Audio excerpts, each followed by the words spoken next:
What if I told you that most people pursuing FIRE are doing it completely out of order?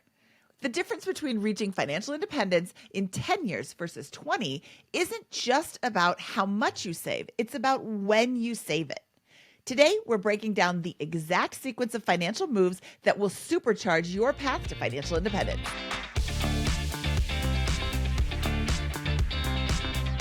Hello, and welcome to the BiggerPockets Money Podcast. My name is Mindy Jensen, and with me, while Scott Trench is out on paternity leave, is my friend Amberly Grant. Amberly, thank you so much for joining me today. Hello, Mindy. I am happy to be here on this wonderful day in Colorado. We are so spoiled. It's like the best kept secret. I tell people that I live in Colorado, they're like, ooh, isn't it cold there? Sure. Nope, I'm from Ottawa.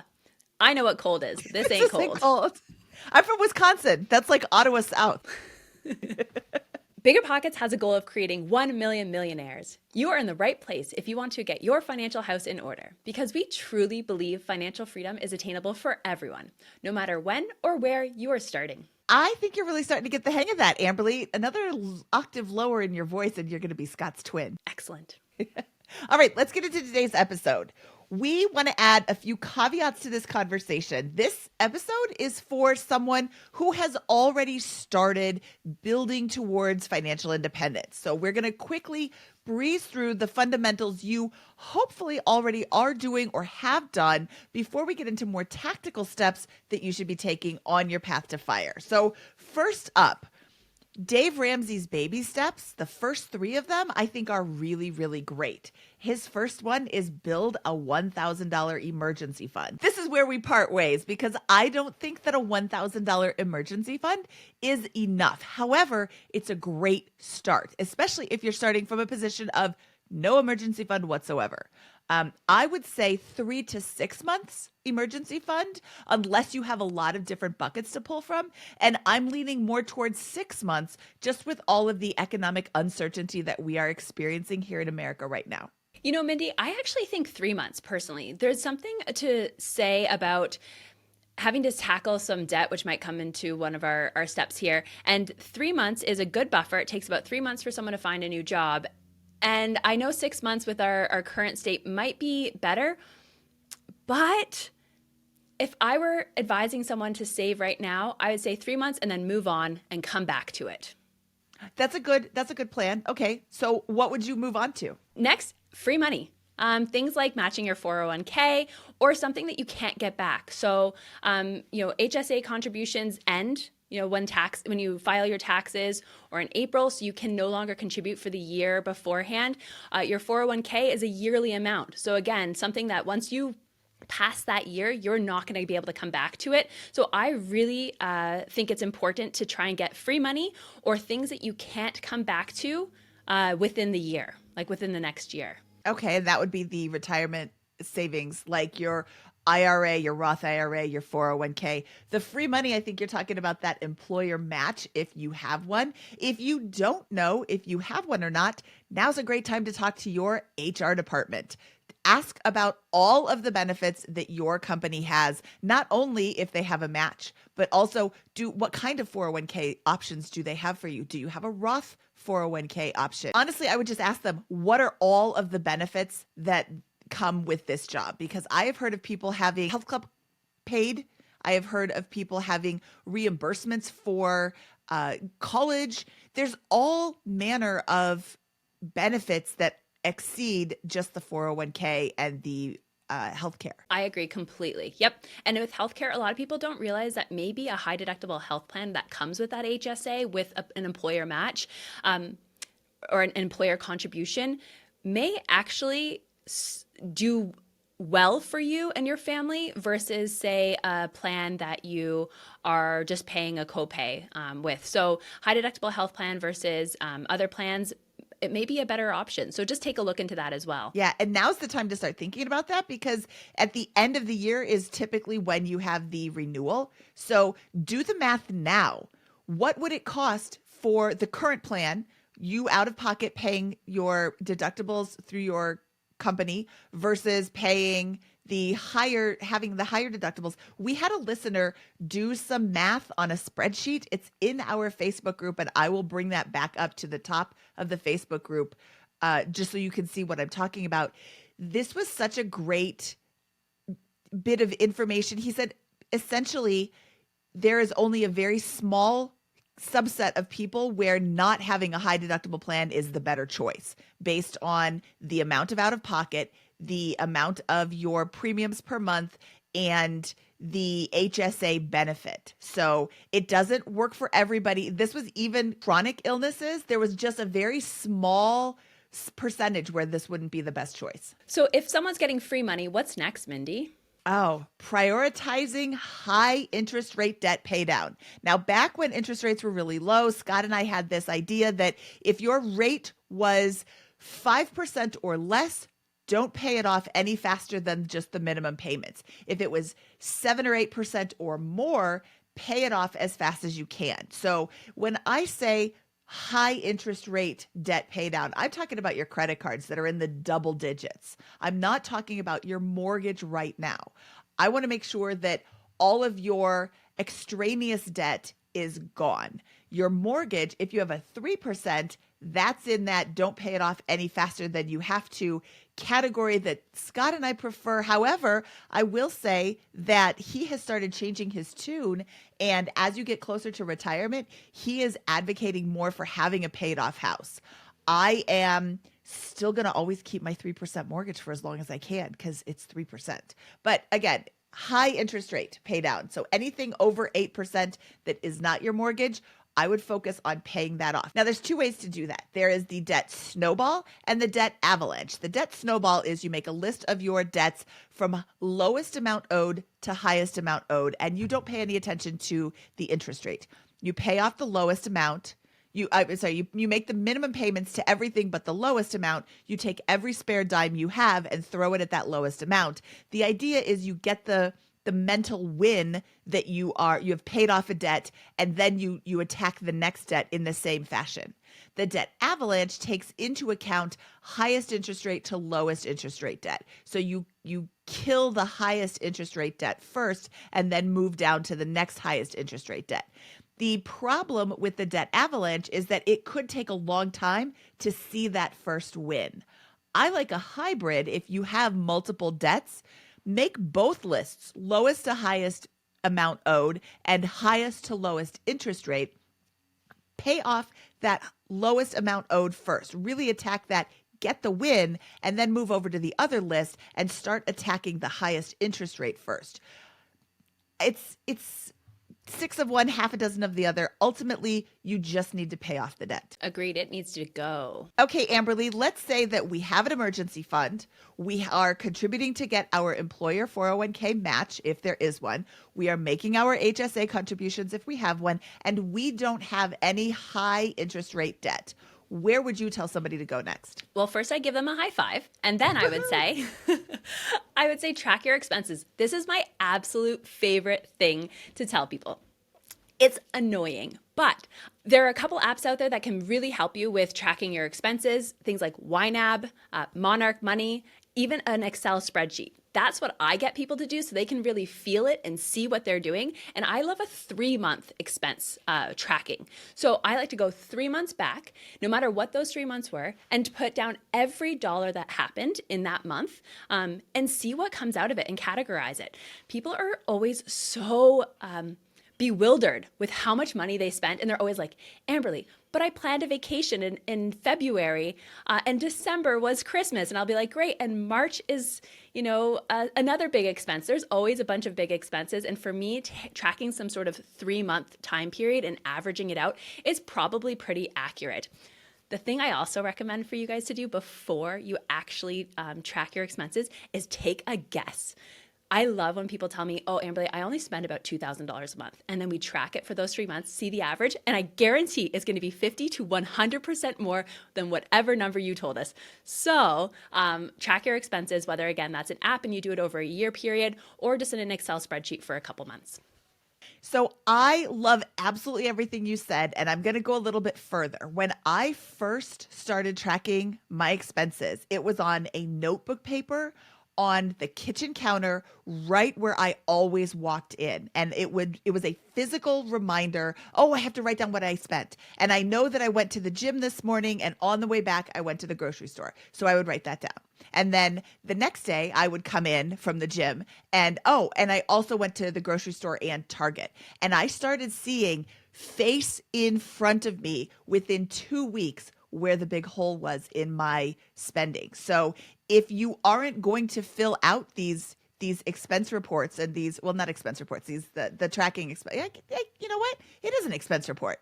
If you're not going to fill these out in real time, then you have to go back at the end of the month and do it, which A, can be daunting, and B, doesn't stop the problem in the middle of the month.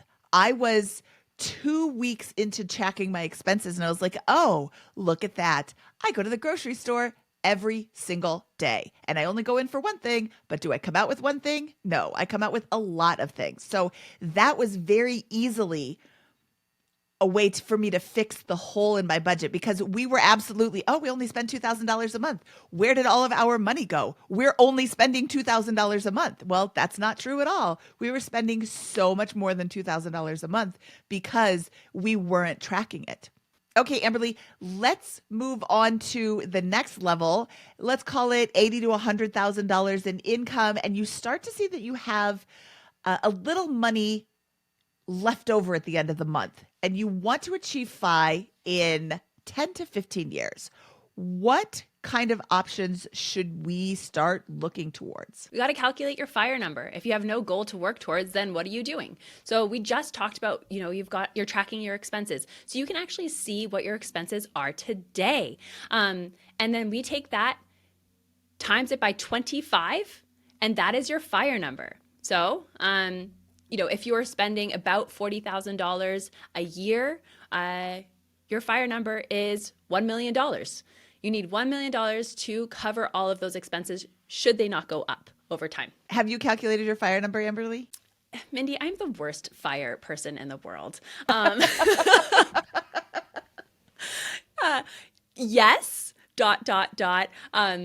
I have, but I have to get clear on what my spending will be in retirement. So my FIRE number, I think, is a little higher than it probably needs to be, especially because I have some rental income. But let's just say, for the sake of this, my FIRE number is for sure $2.5 million. I need $100,000 to live to, maintain the lifestyle I have today. Okay. And I think that is valid. I want to stop you right there and say you're not the worst FIRE person ever. And there are some people who get a little, and I don't know that this applies to you, but get a little embarrassed by how much they think that they will need in retirement. Oh, I'm going to need $100,000. Okay, then own that. You need $100,000. Great. That's $2.5 million. That's doable. I caution people who say, I need 10 million in retirement. Really? Why? Do you spend that much now? These are people that I know are not spending that much now. So you've got this great big goal. You could potentially retire earlier than this $10 million pot. So I think it's really important to know your FIRE number to see where you're going. I agree. Yep. And I think some people have complicated situations like me where it's real estate and investment. So I get to kind of dabble in both worlds, meaning my investments don't have to be $2.5 million to make $100,000 a year if I've got real estate income, which I don't know. Am I retired then? I don't know. But let's move on. Okay, Amberly, Scott and I have had a difference of opinion on traditional versus Roth accounts. Where do you come in on that? For IRAs, I say Roth IRA all the way. From the time that you start earning money, I think you should put all of your money into a Roth IRA, even if you are a low income earner or a high income earner. The $7,000 discount, in a sense, for taxes isn't going to be enough for me to really move a needle, but that bucket needs to be filled, and we need to fill different buckets for retirement. So I say IRAs need to, well, in my opinion, should be a Roth IRA and let that baby grow. And I am right there with you. I am contributing to a traditional 401k because I am trying to reduce my taxable income. But again, if you're younger, perhaps the Roth option is better. And that is going to send you back to the HR department to ask them if a Roth option is available. I know that BiggerPockets didn't have a Roth option for a while. And I believe Scott was the one who got us the Roth option because that's what he wanted to do. Amberly, let's remind our listeners that the Roth IRA has income limits for contributions. For 2025, you can your modified adjusted gross income for single filers must be less than 150,000, and for married filing jointly, it must be less than 236,000. I can tell you, one year I maxed out my Roth IRA on January 2nd. I was so proud, and then December 30th, I'm like, oh, how do you do a clawback? It was such a complicated math problem to try and figure out, like, how much did you put in? How much did it grow? You have to pull all of that out because I made too much money. Now, let's be honest. This is a great problem to have. I agree.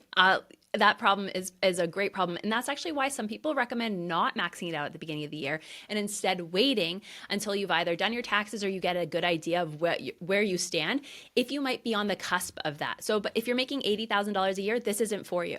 If you're making 145 with maybe some additional income, and your modified adjusted gross income is going to be teetering on that balance, it might be a good time for you to wait and then do it later. Yep. Or if you have not yet maxed out your 401k, pull that income down so that you can contribute to the Roth.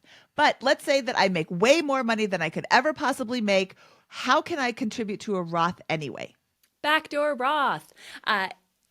Yahoo! If you don't know what this is, it took me like a year to figure it out because for some reason my brain just didn't understand how to do this. There are fantastic guides, literally step by step based on the institution you invest in, on how to do a backdoor Roth. Essentially, what it is you don't want to have any IRAs, specifically traditional IRAs. It's the easiest way to do this. So blank slate when it comes to any IRA.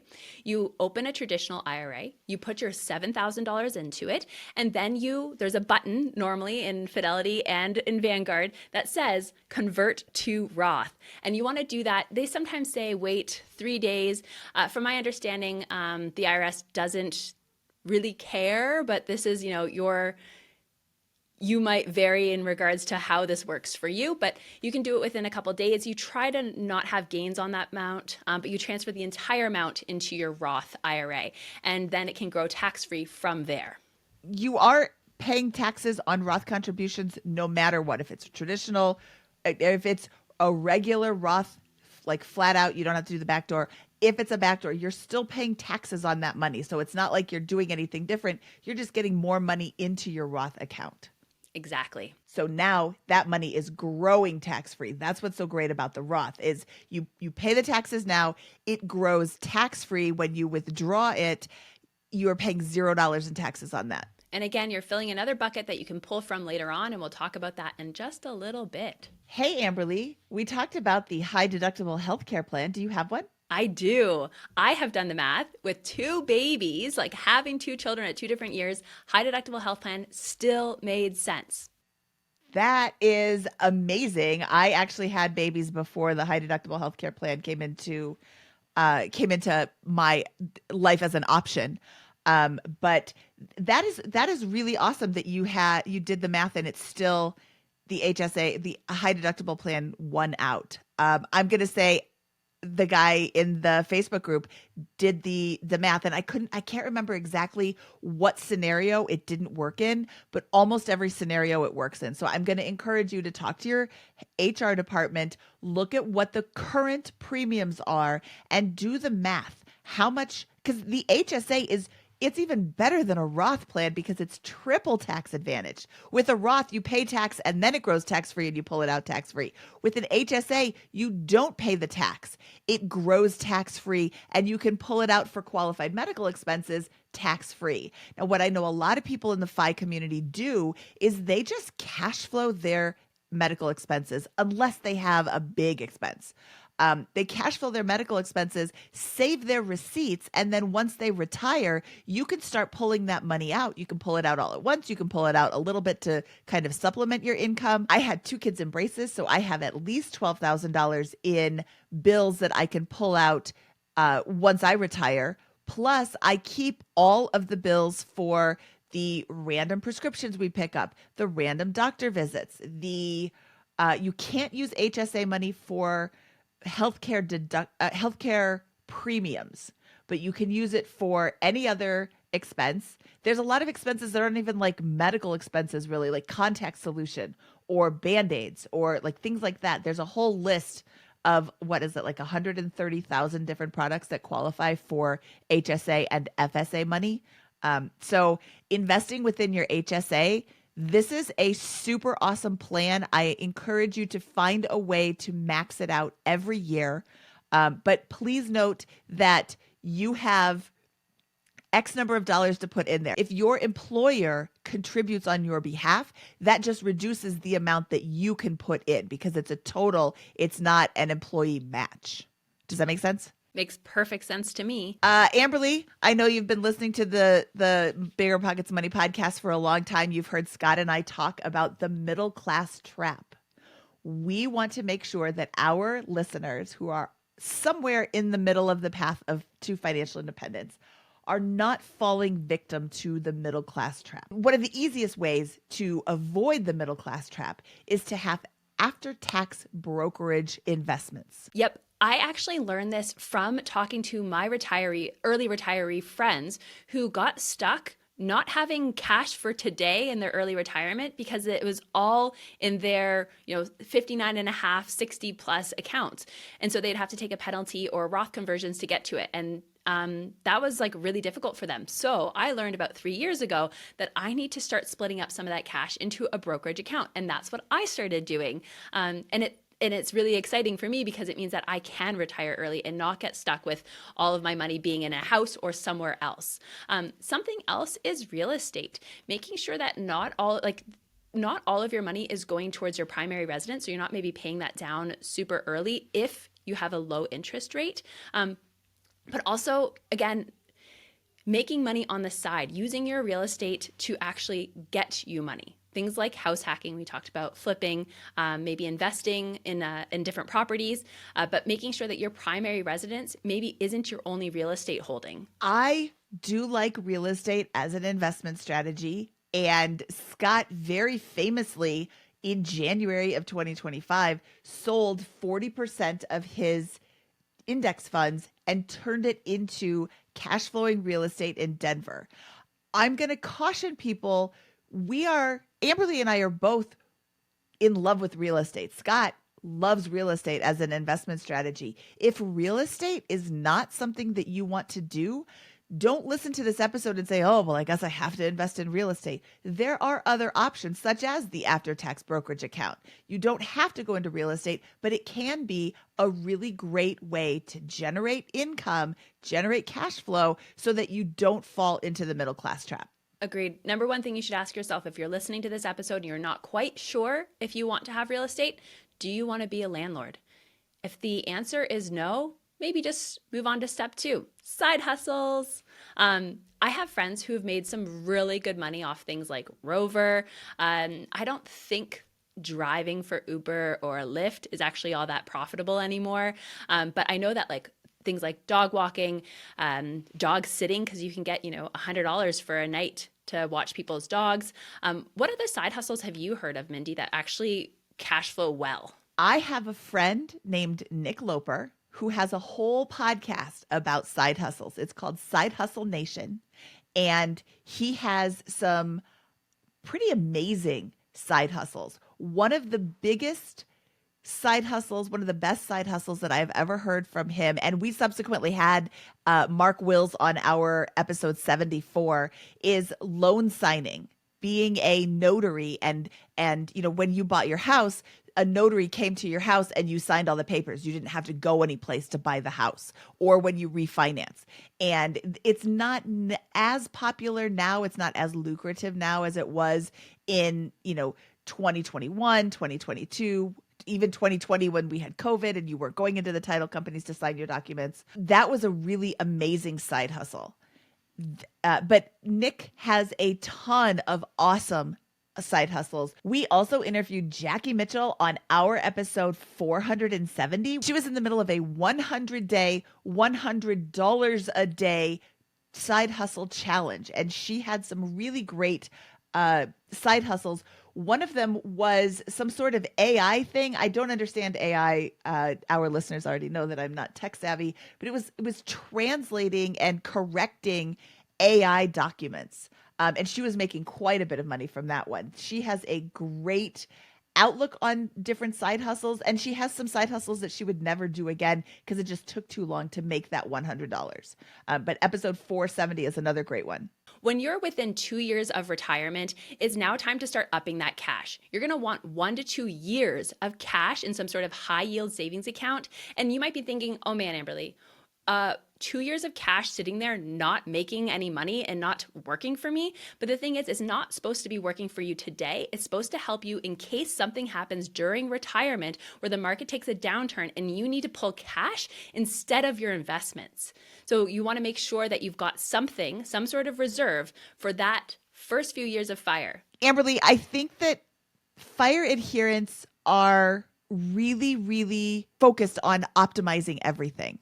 And with cash, that's not optimized. That's not investing. It's not growing. It's just sitting there in my high yield savings account, making very little return. And I want to point out that your responsibility for that 1 to 2 years of cash is to preserve the value of that cash. It is not to put it in the stock market and try to make it grow. 1 to 2 years, you could have a super down event where you take that 2 years of cash, you put it into the stock market, and then it goes down for 2 years. You're selling when the market is down. That's the worst time to sell, is when the market is down. So I just want to point out the cash is not losing money. It's not it's not a bad investment. It is preservation. So it gives you options. You can make a decision based on time and thinking, not snapshot decisions and split second decisions that you have to make because, oh my goodness, I don't have any money at all. All right. Now let's get into what happens when you actually retire. Amberly, let's say that you are retiring today. What's your first order of operation? Start your Roth conversion ladders. You are now in a either extremely low tax bracket, so you can start doing this.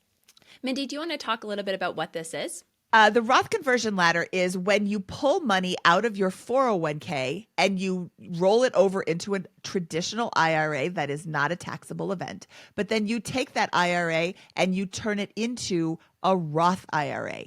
That is a taxable event. So you want to make sure that your income for the year is going to be such that this makes sense for you. This is why people do this after retirement. Because you are paying taxes on that conversion, you are converting to bridge any gap between the income that you already have and the actual expenses that you have. So let's say you're going to live off of $40,000 and you cannot access your retirement funds and you're going to take all $40,000. You would pull $40,000 out of your 401k, put it into an IRA, convert it to a Roth, and then you let that sit. That sits for 5 years. That $40,000 has now become contributions, and you can withdraw your contributions at any time.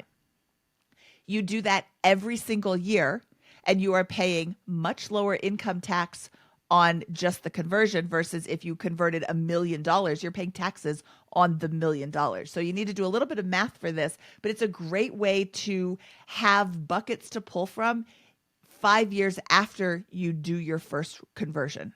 Another opportunity in early retirement is the 72T. We have had Eric Cooper on to explain how he has done his 72T. And I know that Darren and Jolene were also on the Life After Fire YouTube series they have also done a 72T. Essentially, it is similar but different to that Roth conversion. You're taking a chunk of your 401k, your pre-tax 401k, and you are converting it into an IRA. That IRA now funds your 72T. 72T is also called SEPP, or substantially equal periodic payments. Every year, you have to pull the same amount out of that new IRA that funds your 72T. So let's say you're doing $50,000 every year for at least 5 years, or until you turn 59 and a half, whichever is longer. You have to pull that money out during the course of every year. So it's a great way to get access to your 401k before you have traditional timeline access to your 401k money. You're not paying any penalties on this, but again, it is a taxable event, so you are paying taxes on this. Those are some pretty high level things to be doing once you've retired. So definitely look into the different episodes that Mindy mentioned. Something that's a little less difficult is just pulling money from your portfolio. So we know that you should have a bucket of brokerage account that, doesn't have anything to do with retirement. So you can start pulling from that. You can obviously get cash flow from your rental properties if you did end up going that route. And when we're talking about pulling money from your investable assets, something we want to always think about is the 4% rule. So you can pull 4% out of those, again, investable assets essentially into perpetuity. So you can, without pulling down that principal. So you can essentially use that money over and over and over again at 4% every single year, at least for 30 years with a 96% success rate, right? And of course, in down years, maybe you pull a little less. And in really good years, you can obviously do a little bit more. There's a big debate in the FIRE community of whether or not you should even change that 4% or go to 3.5%. But I believe personal finance is personal. And, sometimes we will buffer that 4% with cash. And sometimes we can just take less from our portfolio. Yeah, there's a lot of different options to help you preserve your portfolio when the market is down. I think that I was actually having a really great conversation with a friend of ours, Amberly, and he said, it's not like you're going to get to a position of financial independence, retire early, and then never look at your portfolio again. You're going to continue to look at it. You're going to continue to check in. And if that isn't your plan right now, make it your plan. Check in and see what's going on, because on a year that you're 22% up, yeah, you could probably take more than 4%. On the same year when you're 22% down, maybe you look to that cash buffer. On that 22% up year, maybe you just pull out a little bit more and replenish your 1 to 2 year cash buffer, so that on that 22% down year, you can just step back a little bit. And I'm making these numbers up. Of course, the 22%, I am going from, I think, wasn't 2022 down 22% or something? It was down a lot. And then 23, we came up, or maybe 23 was down. I don't know. It's so hard to remember all these numbers. But either way, like if your portfolio has gone up significantly, you can use those funds to replenish your cash, so that when the market goes down, notice I said when, not if, when the market goes down, you can either not pull out that money or pull out less and live off of some of that cash until the market goes back up again.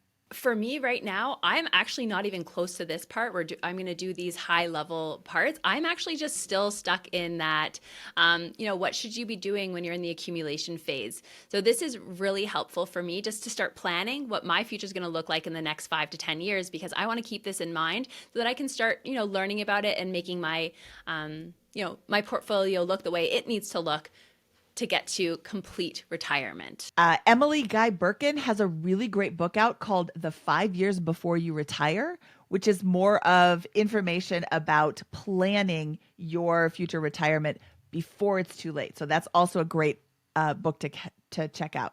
All right, Amberly, I think we've kind of covered it. We've given our listeners things to think about, lots of opportunities to make changes now during their path so that when they get to the end of the path, they are financially prepared for their retirement. Yeah, Mindy, this is a great conversation. I learned a lot. Thank you. Thank you for joining me. All right, that wraps up this episode of the Bigger Pockets Money Podcast. She is Amberly Grant. Amberly, where can people find you online? You can find me at amberlygrant.com. Or Bigger Pockets. Yeah, you can email me at amberly@biggerpockets.com. All right, and I am Mindy Jensen saying, see you around, Bloodhound.